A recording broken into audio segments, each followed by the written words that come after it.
I'm Allison Skinner-Dorkenoo. I'm an assistant professor of psychology at the University of Georgia. Again, thank you for joining us. We're talking today about an article you wrote called How Microaggressions Reinforce and Perpetuate Systemic Racism in the United States. And maybe you could kind of give us an overview of what the article is about and what it hopes to accomplish. Sure. So I think to summarize sort of my motivation with this paper was there has been certainly lots of sort of debate about what microaggressions are and, if they're real, if people are sort of being oversensitive, and not to minimize any of that sort of whatsoever, but another sort of piece to add to that puzzle was thinking about, even if there isn't someone to be offended or have their, feelings hurt or be upset by a microaggression, that we can also think about the ways that it's impacting society as a whole. And the way, even if there isn't a member of a marginalized group who's going to, have a negative reaction to something, it's impacting the rest of people within society to be exposed to these messages. And what I argue is that it's reinforcing systemic biases and racism by sort of normalizing these messages of sort of at a big picture level, saying that sort of white people are different from people of color, and that also many of these messages reinforce a notion that white people are in some ways superior to people of color, and that even if there's not a person to feel offended by that message, that's reinforcing these within our own minds and within our systems within society. Yeah, and I think that comes across really well in the paper, and I think maybe we should start with kind of a general definition of what a microaggression is, and maybe if you want to talk a little bit about how it plays into the systemic racism you were talking about. Sure. So I think a definition that is often used is something along the lines of everyday slights that people experience. So may or may not be intentional by the person or the institution that is sort of enacting the microaggression, but it's a sort of everyday slight that communicates. So as I mentioned, like this really originated out of people who, were feeling slighted by these things, sort of that they were feeling these everyday slights of getting these messages of like, you don't quite belong, you're not quite measuring up. So it's like these small ways in which that's communicated by the way our systems are set up, by the things that we say, by our expectations about different people, how they will speak and think and behave. And I think you said a second part of your question. Yeah, that I've now forgotten. I want to get back to something you said in a minute, but the kind of how these microaggressions contribute to white superiority or systemic racism as a system, I guess. Sure. So I think we really break it down in like looking at it in a whole bunch of different ways and talking about all these different microaggressions and how we can still see that reinforcing the same message. I think at a big picture level, and we can also talk about specific examples, we think about the ways in which microaggressions just sort of communicate difference. And so that could be things like how,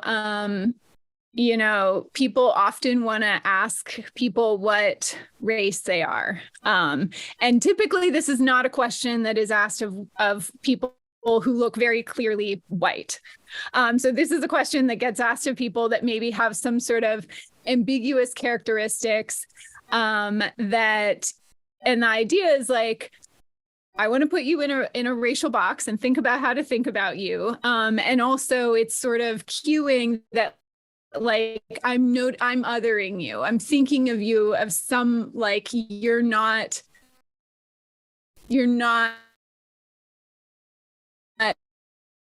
on, and I need to know how to think about you. And so the fact that that is a question that's not equally asked of everybody suggests that this is sort of an othering thing. So we could think about children on a playground. A child starts school and they're surrounded by peers. And if they just looked around and looked at who are the people that get asked, what are you?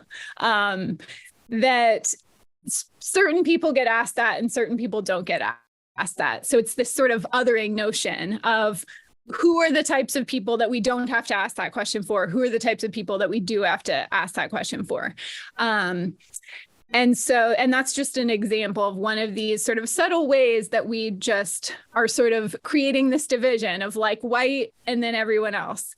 And then also, we can think about lots of ways in which there's this sort of superiority notion. So things like having assumptions about intelligence, and maybe even saying something complimentary of complimenting a Black student on being really well spoken. So that's positive, that's a compliment, but also what is that implying? That's implying that I had very low expectations of you. I didn't think you would be able to do this, and based on your group membership, based on your race.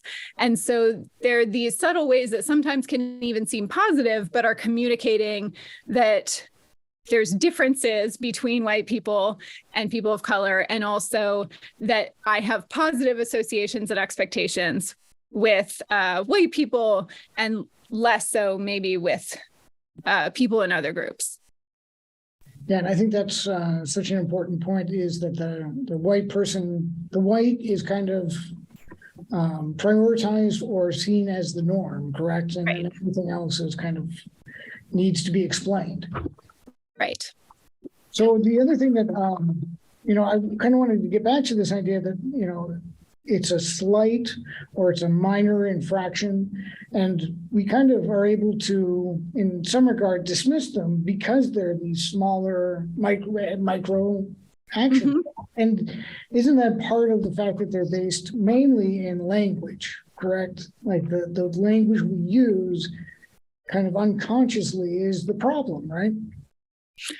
Yeah, I mean, I think that they're not just based in language, but I think we can also think about them still being really subtle. So for example, like environmental microaggressions, we could think about. So I know that I've walked into a number of different academic spaces, and there'll be like pictures all on the wall of all of the very important historical people. And maybe I won't see a single woman there. And so like every single person there is a man, and there's this cue there of like, who are the people that we venerate? Who are the people that are important? Who belongs in this space? And we can most certainly think about that with many people of color experiencing that same thing of not seeing anyone from their racial and ethnic group, and also potentially gender for women. And then there's intersectional categories as well, but sort of thinking about, but that's a subtle thing, and that a lot of us won't even notice it. And even if you are sort of not represented by that, you might not explicitly notice it. You might say, I don't really feel like I belong there, but you might not even recognize all of the cues that have led you to have that sort of feeling. So I think that in lots of ways, it's sort of things that can pass by, and maybe you notice it more when you're feeling slighted by it, but that lots of other people could be there in that same situation. And since it's not a thing that's directed toward them and makes them feel a lack of belonging or a lack of value or respect, might not even notice, and might sort of have that pass right by them and not even catch it, especially if no one points it out. Yeah, and I think that the environmental, which I kind of want to talk about a little bit, but a little bit more in depth, but the kind of part and parcel of that is our media that we consume, correct? And there are a lot of kind of not beyond just representation, there are microaggressions in the media we consume too. And one of the things I found fascinating was the effect it had.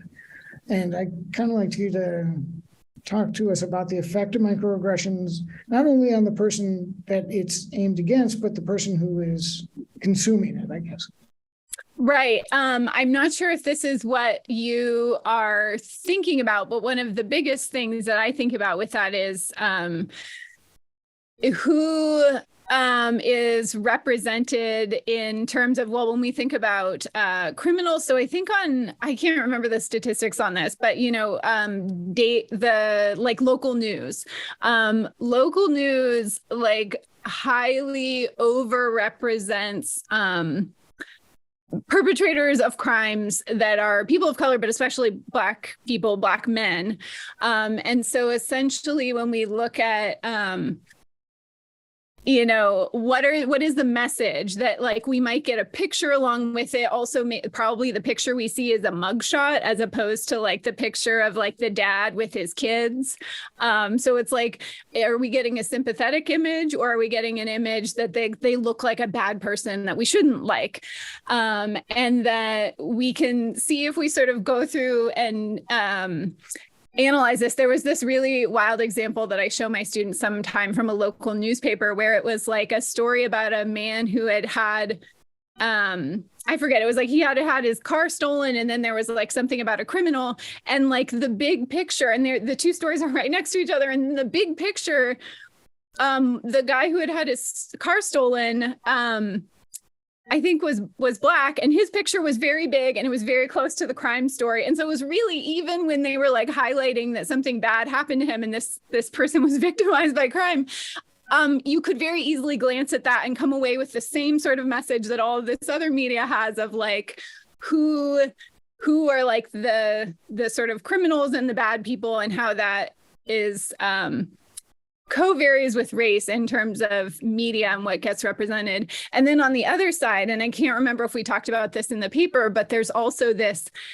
way underrepresentation when we look at so victimization, like white women and girls, when they are victimized, tend to like get a dramatic amount of media attention. So there's this like huge outpouring and like big response from media, and it's a big deal, versus when it's women and girls of color, or like men, like Black men being victimized, then it's like a very might not get any attention at all. And I think we can look at, for example, like awful sort of statistics with regards to Native American women, of like missing and murdered Native women that like never make never ever get discussed within the mainstream media at all.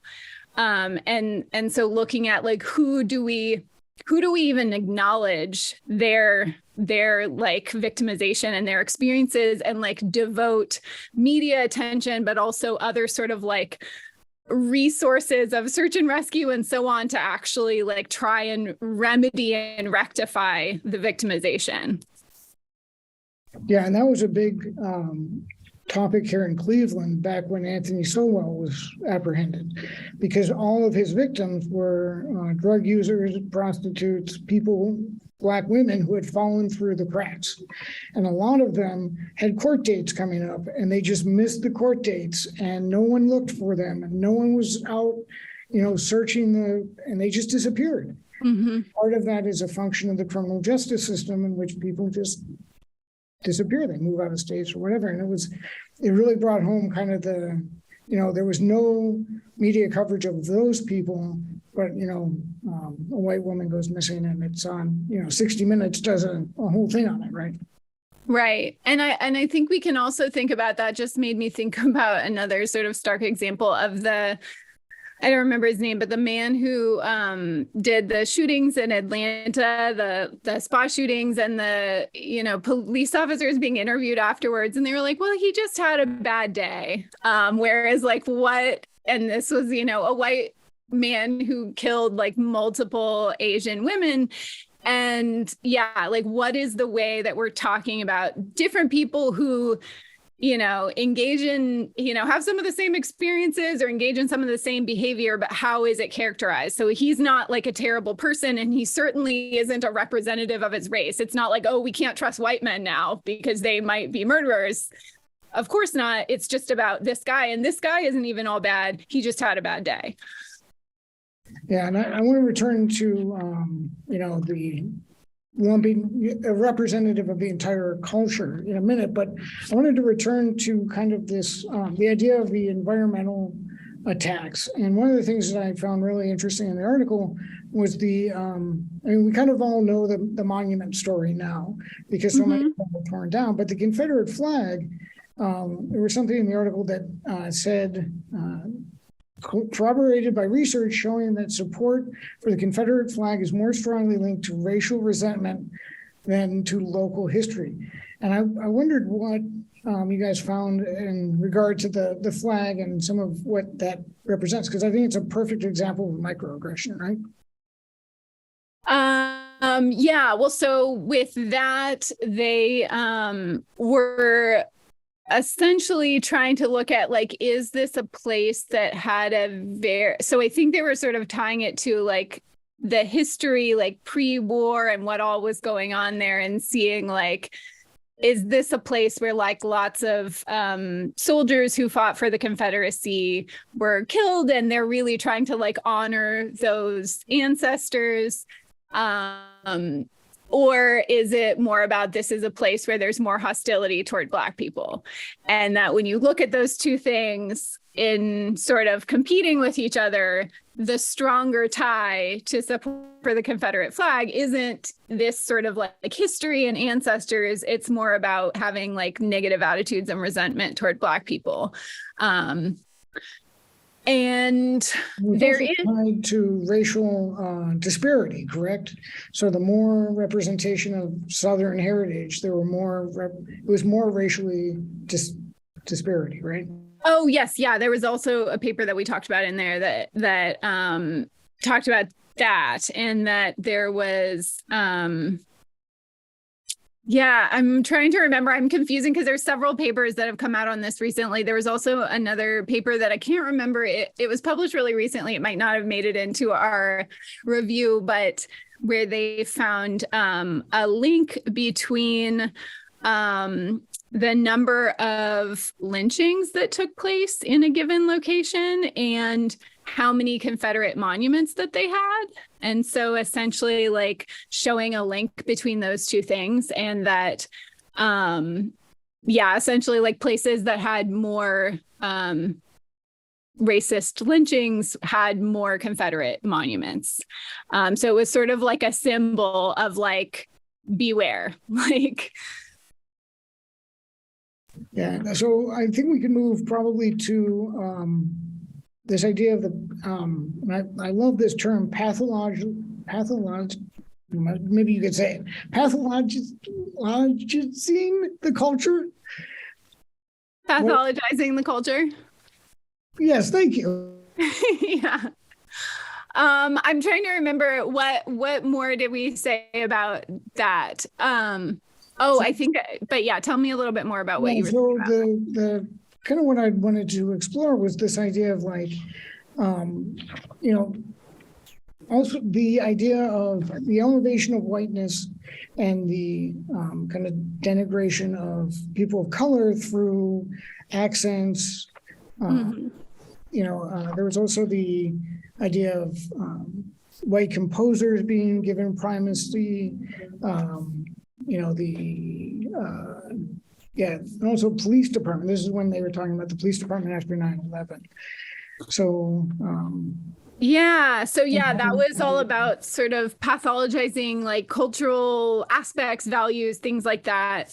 I feel like there's just like unlimited numbers of examples once you start really thinking about this. But yeah, it's sort of like the ways in which and thinking about the way these things are able to be said in a way that like people who perceive themselves not to be racist and don't think that they're saying anything prejudiced can repeat it. I mean, I certainly know that like growing up, I heard a lot of these things, and I don't think that the people who were saying them thought that they were telling me something racist, but the way in which, like she doesn't have good English. I don't think you should be friends with her. Like she doesn't have good English. And it's like, well, what is good English and how did it become good English? It became good English because it was what the white people were speaking. And that's, how we wrote our grammar books and our dictionaries and our whatever.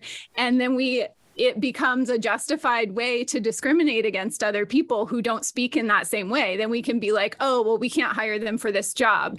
They don't, speak with proper English.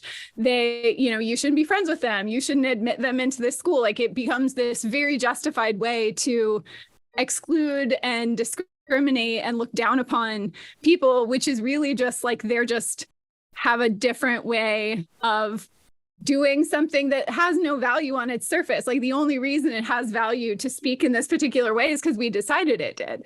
And I think we can think about that in so many ways of like you were talking about the music of like, if you go to a music conservatory, what type of music is taught?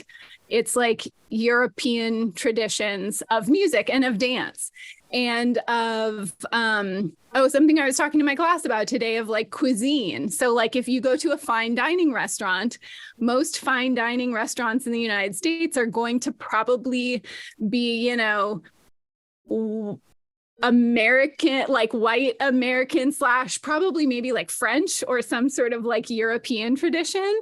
Much less common is like a fine dining Ethiopian restaurant or a Indonesian restaurant, or, you know, like basically these other, like the rest of the world cultures and cuisines, those typically are not considered fine dining. And that isn't, you know, it's thought about and looked at very, very differently. And why is that? Like, why noting that like we associate like high status, valuable culture with, you know, white European traditions. Right. And if it is elevated, it is done by some sort of celebrity chef. Bobby Flay does Indonesian and does, you know, right. the dish and right. Absolutely. Like it's a fusion and it's potentially is appropriation. Yeah. It's like a white person who has chosen to like bring a little bit of it in and like put it on and make it like more like raise the status of it. So it still has those same problems.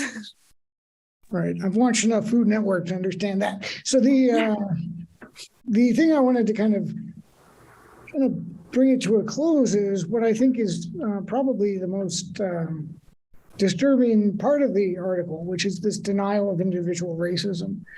And one of the things that I found incredible is the same actor doctrine, which you brought up but there's a real sense in which, you know, saying we're not racist is enough to be not racist, but it's not really, is it? Yeah, I mean, I think that a lot of our legislation, but also even just like the way that we sort of think about things is we think about racism at an individual level. Like we have a harder time thinking about it at a systemic level. That's sort of the way that we have framed like the lore about what racism is. But then also, you know, racism is these really blatant things. It's being an outspoken, like, you know, member of the KKK or something. It's like you are very like it's hate, it's violence, it's these really, really extreme things. And therefore, all of the stuff that like the majority of the things that uphold the system don't fit into that category. So they can sort of just go along. So the same actor doctrine you're bringing up. So that's, you know, where somebody can essentially have kind of, I don't know if it's quite called legal immunity. I don't think it technically is immunity, but the idea is that it's a very strong defense that if you hire a person,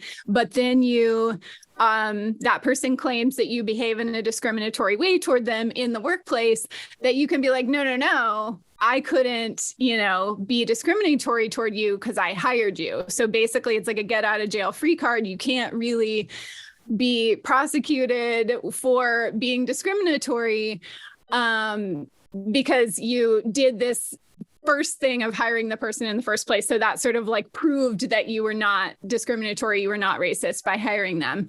And I think if we think about like the way a lot of hiring sort of situations work, where like there's certainly an issue in tons of institutions with retention of people of, you know, various different marginalized groups, but certainly thinking about people of color.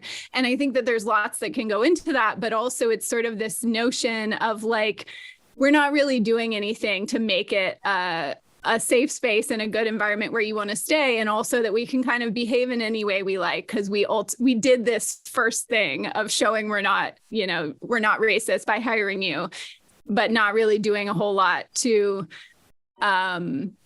you know, keep that up once you're actually there.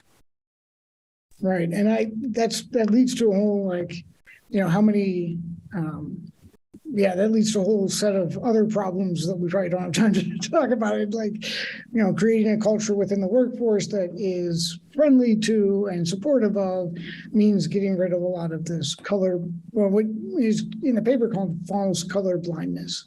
Mm-hmm. But I also kind of wanted to just touch on one other thing, because I hear a lot within our discussions and things about this.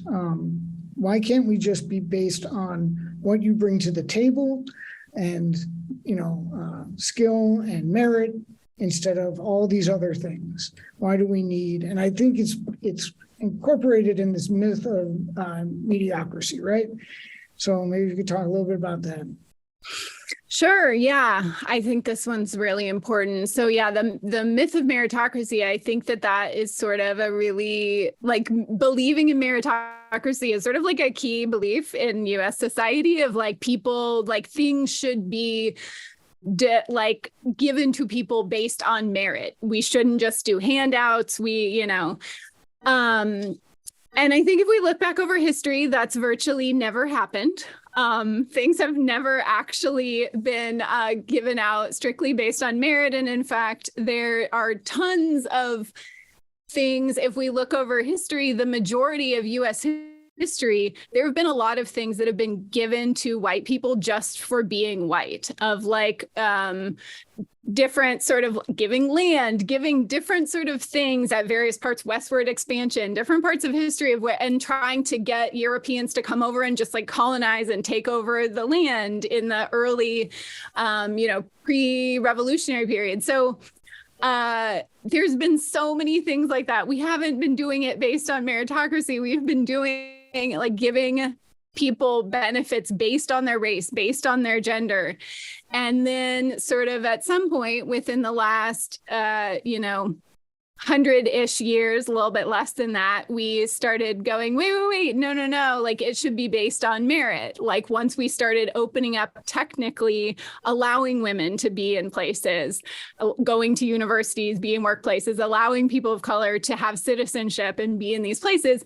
And then now we're kind of going, wait, it needs to be based on merit. And I think that there's a lot of problems with that, but one thing is that, well, we are not all starting in the same place. So different people have a lot more systemic and structural disadvantages that they're working to overcome to get to the same financial place, to get to the same sort of educational place as other people in other demographics. But then also there's the notion as if like there is some totally, truly objective way to assess these things, whereas most of the time there's some subjectivity in judgments, and we might be looking at how well someone conforms to some of these things we were talking about of cultural values, of like how well do you sort of speak properly and different things like that, where it it's only merit when you look at it at a really narrow cultural lens of like, you are meriting it within my personal worldview of what I see as valuable. If we broaden that lens, it gets a lot harder to defend that. Thank you for this. And I wish maybe you could have something that would give us a positive uplift in all of this, as to what we could do to maybe change our behaviors and be more aware of our own microaggressions toward each other.